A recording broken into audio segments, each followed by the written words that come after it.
What's up everyone, this is Jrtech, and today I'll be building a gaming PC. And if you guys haven't already, I'm actually giving away the PC that I'm building in this video in a giveaway. So you have a free chance to win this very own gaming PC. If you guys haven't already checked out that video for the giveaway, I'll link it down below, and there'll also be a card up in the top right. So enough of this talk, let's get to building this gaming PC. If you're interested in what pieces that I use to build this gaming PC, everything's going to be linked down below.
Well, that about wraps it up for my very first gaming PC build. If you guys did enjoy this video, please give it a thumbs up.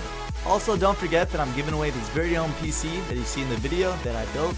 So if you guys are feeling lucky, I'll leave a link down to the giveaway down below. It's also free to enter, so why not? I downloaded and ran Geekbench for a simple speed test using the new gaming PC, and I also tried it on my 2013 iMac so I could compare the two. Be on the lookout for my desk tour coming up shortly. I'll see you guys in the next one, and this is Jrtech signing off. Peace.